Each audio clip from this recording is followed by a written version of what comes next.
નમસ્કાર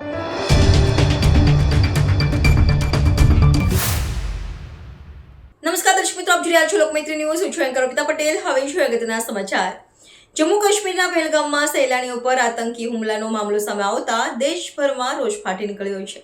28 જેટલા પર્યટકો પર આતંકીઓ ધર્મ પૂછી ગોળીઓ મારી મોતને ઘાટ ઉતારવાનો કરુણ મામલો સામે આવ્યો છે.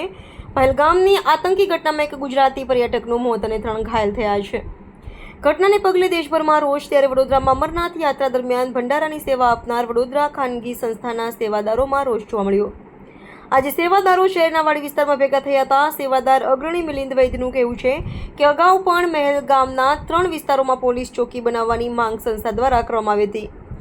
વડોદરાની આ સંસ્થાને સહયોગીઓ દ્વારા અમરનાથ યાત્રા દરમિયાન જમ્મુ, ચંદનવાડી અને પહેલગામમાં ભંડારાની સેવાઓ આપવામાં આવે છે, જેથી સંસ્થા દ્વારા પહેલગામ વિસ્તારનો મોટો ભાગ જંગલ વિસ્તારમાં આવતો હોવાથી આતંકી હુમલાનો ભય રહેતો હોવાથી આ વિસ્તારોની સુરક્ષાને ધ્યાનમાં લઈ પોલીસ ચોકી બનાવવા રજૂઆત કરી હતી. પરંતુ જમ્મુ કાશ્મીર સરકાર દ્વારા કોઈ જ પગલાં નહીં ભરવામાં આવતા આતંકીઓને ખુલ્લું મેદાન મળી ગયું અને હચમચાવી નાખે તેવા આતંકી હુમલાને મંગળવારે અંજામ આપી નિર્દોષ પર્યટકોને ગોળીઓ મારી મોતને ઘાટ ઉતાર્યા છે. વડોદરાની આ સંસ્થા છેલ્લા 20 વર્ષથી અમરનાથના યાત્રીઓ માટે ભંડારાની સેવાઓ આપે છે. સંસ્થાના સેવાદારો મંગળવારની ઘટનાને પગલે દુઃખ વ્યક્ત કર્યું હતું. Bureau report, Lokmaitri news, Vadodara. ટ્રેક્ટરમાં નાખીને લાવ્યા છે. તમે વિચાર કરો, ત્યાં કશું જઈ નથી શકતું. ટ્રેક્ટર ફક્ત ગયું ને ટ્રેક્ટરમાં ડેડ બોડી બધી નાખીને હોસ્પિટલ પર લાવ્યા છે. રાત્રે 11 વાગ્યા સુધી છેલ્લી 28નું ડેડ બોડી ડિક્લેર કરી ત્યાં સુધી બધા લોકો ત્યાં ઊભા હતા.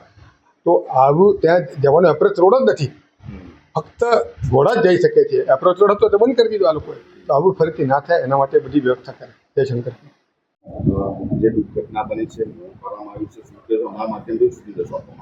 અમારા માધ્યમથી અમે એક જ વસ્તુ કહેવા માંગીએ છીએ કે વર્ષોથી જે અમે યાત્રા કરી રહ્યા છે અને દરેક યાત્રાળુઓએ આ જોઈને ટાળવું નહીં, જેમ બને એમ ખૂબ મોટી સંખ્યામાં આવું, કારણ કે એ લોકો પોતે ઈચ્છે જ છે કે આ લોકો કાશ્મીર આવે નહીં.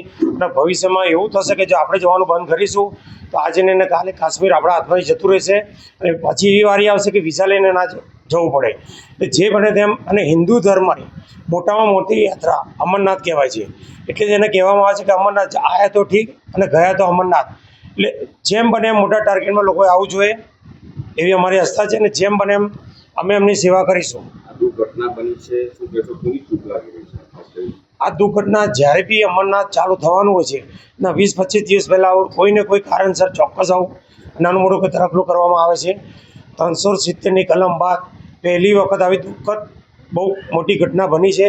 અને આ જે જગ્યા બની છે તે દંડી રસ્તો છે અને ઘોડા ઉપર જ જવું પડે, કારણ કે 1.5 ફૂટથી 1 ફૂટ પગ અંદર જતો રહે છે. અને ઉપર ગયા બાદ એને પૃથ્વીનું સ્વર્ગ કહેવામાં આવે છે, મિની સ્વિટ્ઝરલેન્ડ. એટલે આ પોતે લોકોએ આઈડી પ્રૂફ તપાસીને હિન્દુને એક તરફ કર્યા અને ત્યાર પછી ટાર્ગેટ કરીને ગોળીઓ મારવામાં આવી છે. એટલે જિંદગીમાં પહેલી વાર આવી ઘટના મેં મારી લાઈફમાં જોઈ છે અમરનાથ જતી વખતે. ગઈકાલે લોકમૈત્રી ન્યૂઝ સાથે જોડાયેલા રહેવા અમારા યુટ્યુબ ચેનલને સબસ્ક્રાઇબ કરી ફેસબુક અને ઇન્સ્ટાગ્રામ પેજને લાઇક અને શેર કરો.